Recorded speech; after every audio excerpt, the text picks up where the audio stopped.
নমস্কার বন্ধুরা, really creation and cooking চ্যানেলে আপনাদের আবারও স্বাগত। আজকে আমি বানাতে চলেছি চানা মশলা, সম্পূর্ণ নিরামিষ রেসিপি। এইটি পূজার দিনে বা নিরামিষ দিনে বানানো যায়, আর খেতে খুবই টেস্টি এবং বানানো খুবই সহজ।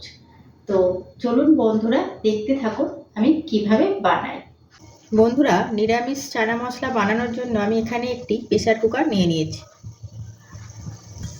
বন্ধুরা, এখানে আমি চানা মশলার জন্য কাবলি ছোলা ভিজিয়ে রেখেছি। এটা আমি 4 থেকে 5 ঘন্টা ভিজিয়ে রেখেছিলাম। এবার আমি এগুলোকে প্রেসারের মধ্যে তুলে দেব।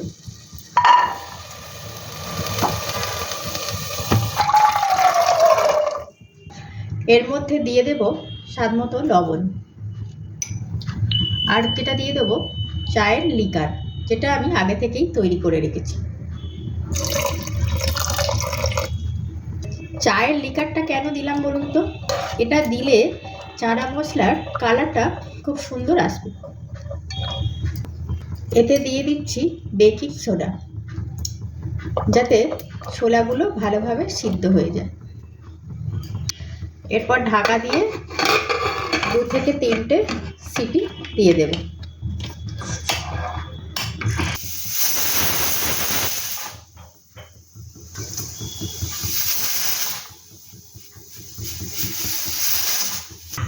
বন্ধুরা, এবারে আমি একটা হামানদিস্তায় কিছুটা আদা আর কাঁচা লঙ্কা পেস্ট করে নেব।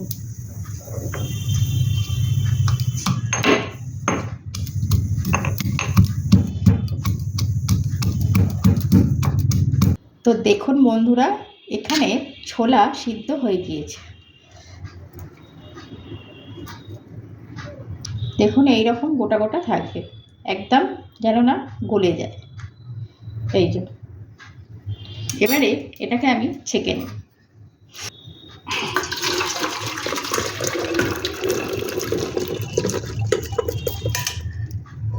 তো বন্ধুরা, ছেঁকে নিলাম আমি ছোলাগুলোকে। এবারে এই যে জলটা, এটাকে আমি ফেলে দেব না, এটা আমার পরবর্তী রান্নাতে এটা কাজে লাগাবো। তো বন্ধুরা, চানা মশলা বানানোর জন্য আমি এখানে একটা কড়াই নিয়ে নিয়েছি। এবারে আমি এর মধ্যে দিয়ে দেব সাদা তেল, আপনারা সর্ষের তেলও ইউজ করতে পারেন। এবারে এর মধ্যে আমি দিয়ে দেব কিছু গোটা মশলা, যার মধ্যে রয়েছে একটা তেজপাতা, শুকনো লঙ্কা, দারচিনি, ছোটো এলাচ আর কিছুটা হিং। এগুলো আমি ফোড়ন হিসাবে সাদা তেলের মধ্যে দিয়ে দিচ্ছি।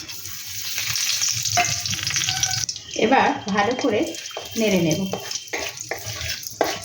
একটা সুন্দর স্মেল বেরোলে এর মধ্যে আমি দিয়ে দেব আদা ও কাঁচা লঙ্কার পেস্ট।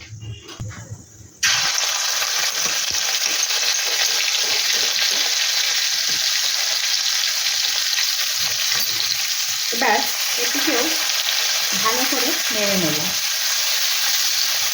নাড়তে থাকবো ততক্ষণই যতক্ষণ না আদা থেকে কাঁচা গন্ধটা চলে যাচ্ছে। বন্ধুরা, এরপর আমি দিয়ে দেব 2টো টমেটো পেস্ট।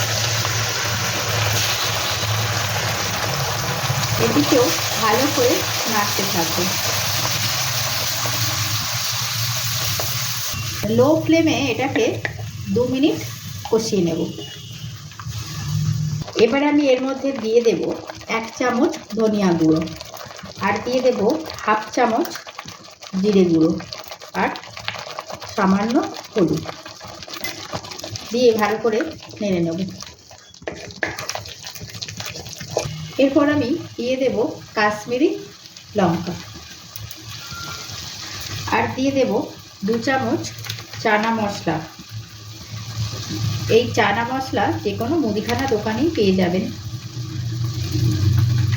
এটা দিয়ে লো ফ্লেমে আমি ভালো করে কষাতে থাকবো যতক্ষণ পর্যন্ত না তেলটা ছেড়ে আসছে।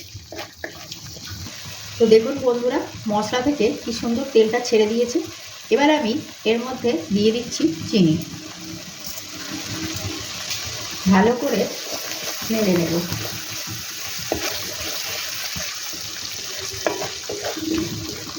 এরপর আমি দিয়ে দেব ছোলা সিদ্ধ জলটা, যেটা আগে থেকেই করে রেখেছিলাম।